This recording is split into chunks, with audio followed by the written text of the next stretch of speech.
In this video, ibabahagi ko sa inyo ang mga natural remedies, mga paraan para gumaling ng tuluyan ang sakit sa kidney para maiwasan ang kidney failure. So, una sa lahat, bago tayo mag-proceed sa remedies, kailangan natin tandaan na ang main factor ng pagkakaroon ng sakit sa kidney, una, unhealthy at hindi balanced na diet. Pangalawa, unhealthy na lifestyle. Pangatlo, ito ay dahil sa mga sakit na hindi na ma-manage or hindi nagagamot. Pang-apat, ito ay dahil sa mga ginagamit natin na gamot or medication.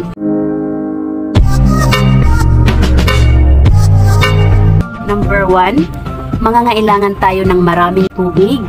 So, ugaliing uminom ng marami para ma-flush out. Isa sa pangunahing dahilan ng sakit sa bato ay ang kakulangan sa liquid o tubig. Ang karaniwang nagkakaroon ng kidney stones ay ang mga taong hindi madalas uminom ng tubig. Ang tubig ay ang pinakamabisang paraan o gamot upang mailabas ang mga unhealthy substances at kidney stones sa katawan. At para sa may mga heart condition, sa mga nagdialysis at malala ang sakit sa kidney, pag-inom ng tubig ay posible ring makasama.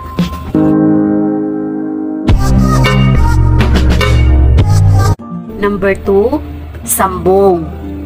Ang sambong ay isa sa pinakamabisang halamang gamot para sa kidney.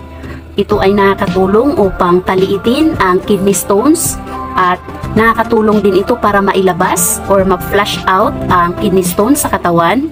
Ang sambong ay considered safe and effective dahil isa ito sa 10 halamang gamot na aprobado ng Department of Health. At ito naman ang iba pang benefits ng sambong. Nakakatulong ito makagamot sa diabetes, high blood pressure, UTI, uric acid, at connected naman ito sa nagpapalala or dahilan ng sakit sa kidney. At tungkol naman sa paggamit ng sambong, gumamit lang ng 8 to 10 talbos ng sambong at pakuluan ng 10 minuto at gawin itong tubig maghapon.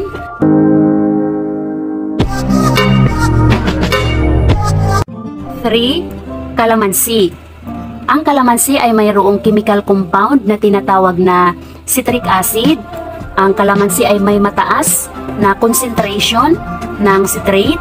Dahil sa citrate ng kalamansi, ito ay nakakatulong upang maiwasan ang pagbuo-buo ng bato o stone sa kidney. So, sa pamamagitan ng urine, nalilinis nito ang kidney at naiiwasan ang stone formation. Tungkol naman sa paggamit ng kalamansi as remedy, uminom lang ng kalamansi juice araw-araw. Maganda haluan ng honey, luya, dahil ang luya ay mataas sa anti-inflammatory. So nakakatulong ito makagamot sa mga inflammation sa kidney.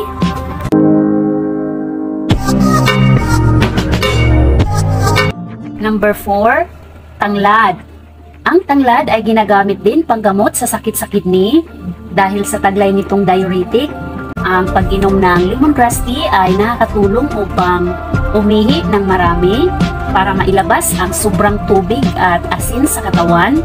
Ang tanglad ay nakakatulong din makagamot sa high blood pressure, infection, UTI at rheuma. At tungkol naman sa paggamit ng tanglad, kumuha lang ng 3 hanggang 5 piraso kasama ang ugat ng tanglad, hugasan ng maigi, dikdikin, at haluan ng 1 litro na tubig at pakuluan ito ng 15 to 20 minutes.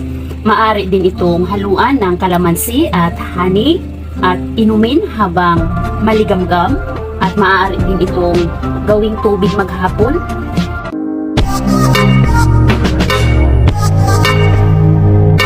Number 5, celery.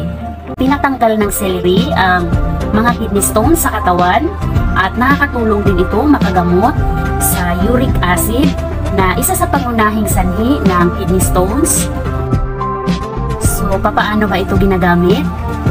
Gumamit lang ng juicer or blender, haluan ng lemon or kalamansi, And then, haluan ng hilaw na apple. Ang apple ay isa sa mabisang remedy para sa kidney stones at inumin ito araw-araw. At narito naman ang iba pang mga halamang gamot na pwedeng gamitin. So, pwede tayong gumamit ng balbas pusa o cat's whiskers. Ang cat's whiskers ay tinatawag din na kidney plant or kidney tea plant dahil sa kakayanan nitong makagamot ng problema sa kidney. Gumamit lang ng isang tasang balbas pusa, haluan ng 1 litrong tubig at pakuluan ng 10 minuto. Gawin itong tubig maghapon araw-araw. Pwede rin gumamit ng pansit-pansitan. Ang pansit-pansitan ay isa rin sa 10 halamang gamot na aprobado ng Department of Health. Pwede rin gumamit ng basil, buko, luya, parsley, dahon ng abukado, dahon ng guyabano, hilaw na apple, pwede rin ang pandan.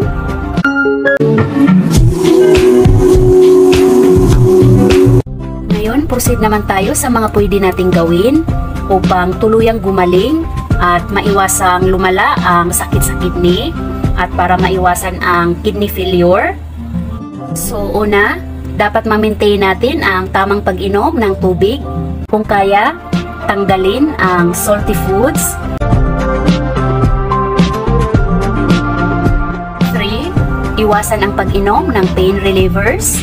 So hanggat maaari, gumamit ng natural remedy para sa mga nararamdaman na pain dahil isa ang pain relievers sa nakakasira ng kidney. Pang-apat, bawasan or kung kaya, iwasan ang pagkain ng animal proteins dahil isa ito sa pangunahing dahilan ng sakit sa kidney, especially sa mga oily, mamantika, masibo, taba, at sa red and processed meats. Iwasan or tanggalin ang paninigarilyo dahil ang paninigarilyo ay nakakaapekto ng masama sa kidney, nagiging manipis at lumiliit ang blood vessels. Isa pa sa hindi maganda sa paninigarilyo, hindi umiipikto, tumatalab, especially ang mga natural remedies. Kailangan ng sapat na tulog dahil ang tulog ay mahalaga sa ating katawan upang mag-heal naturally. 9. Mag-exercise or magbawas ng timbang. So especially sa mga overweight dahil ang obesity at overweight ay isa sa pangunahing dahilan ng maraming sakit.